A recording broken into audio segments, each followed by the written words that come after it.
Nah, sekarang ada apa nih Mas Ogi? Ya, Bang Eka kalau sekarang kita lihat perhelatan Piala Dunia ya. Iya, yang lagi hype banget Iya, nih. Bang Eka jagoin siapa nih? Udah tumbang ya. Udah tuh Bang.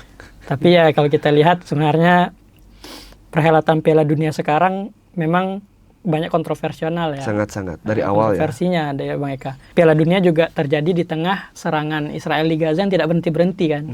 Makanya juga banyak Ironis ya. Ironis sekali ya. Banyak juga orang yang ditagar media sosial kartu merah untuk FIFA nih. Karena mereka berani melarang Rusia untuk bertanding tetapi tidak berani melarang Israel untuk bergabung di FIFA.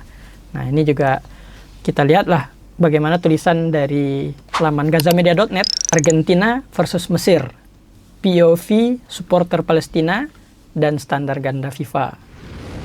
Ini terjadi kemarin ya di laga antara Argentina dan Mesir.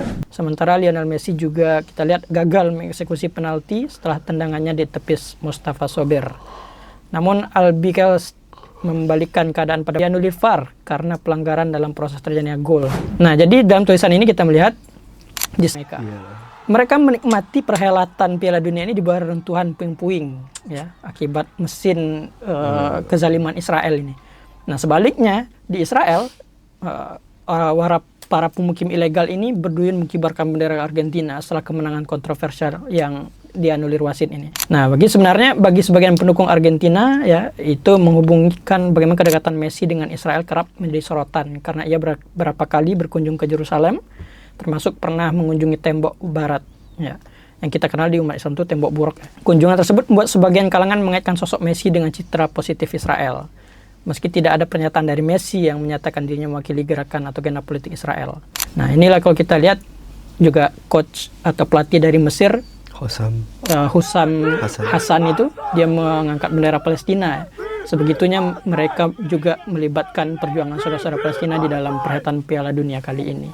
Terlihat banget semua orang berbicara memang nggak benar, dicurangi lah, terlihat berat sebelah ya. Memang pegangan mereka Argentina ya, bagaimanapun caranya Argentina mungkin harus menang ya. Anak emas ya. Iya, itu mah kayaknya udah valid deh, karena bukan satu orang dua orang, banyak lah yang ngerti di bola ya. Dia berbicara, nah, itulah sangat ramai sekali.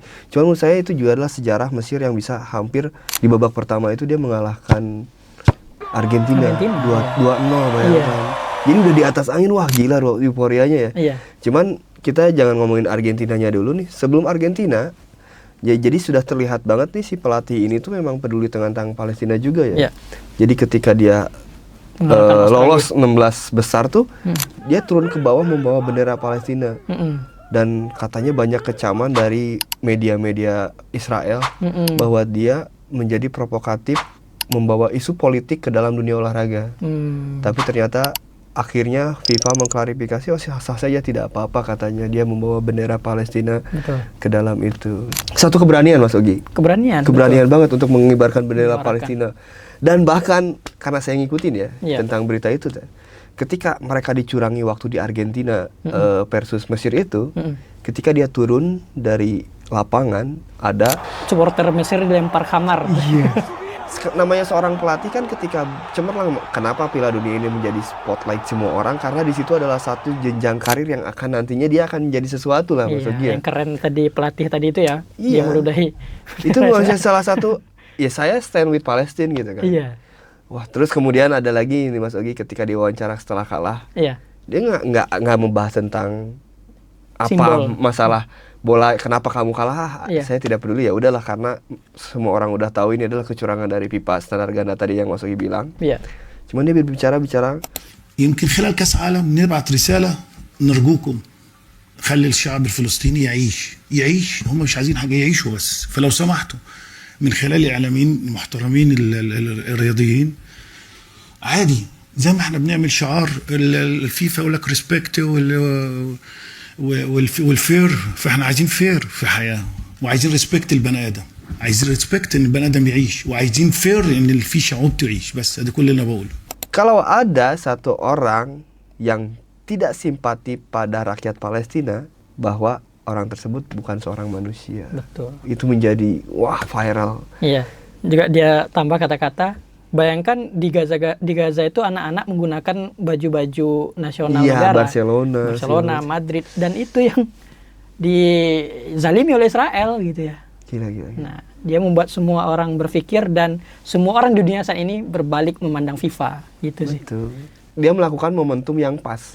Ya. Ketika mata dunia tertuju pada Piala Dunia kan, ya dia tahu momen yang pas itu seperti apa. Keren. Wah, keren.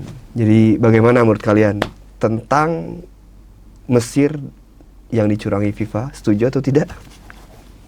Terlepas dari berita yang tadi, selain itu juga saya ingatkan, jangan lupa datang ke Baitul Maqdis The Blueprint di tanggal berapa Mas Ogi? Tanggal 2 Agustus 2026. Ya, di manakah posisi kita dalam blueprint perjuangan yang diwariskan Rasulullah SAW, dan apa langkah konkret yang harus kita ambil mulai hari ini? Ayo ikuti The Blueprint Baitul Maqdis tanggal 2 Agustus 2026. Jadi jangan lupa datang ke acara Baitul Maqdis The Blueprint tanggal 2 Agustus 2026. Hanya tinggal 3 minggu lagi teman-teman. Silahkan daftarkan segera. Linknya ada di deskripsi. Nanti ada pembicara-pembicara yang pasti kompeten di bidangnya, khususnya di Baitul Maqdis. Jangan lupa like, comment, share video ini juga sebanyak-banyaknya agar lebih banyak orang tahu tentang update-update khususnya di Gaza, Palestina. Terima kasih. Assalamualaikum warahmatullahi wabarakatuh.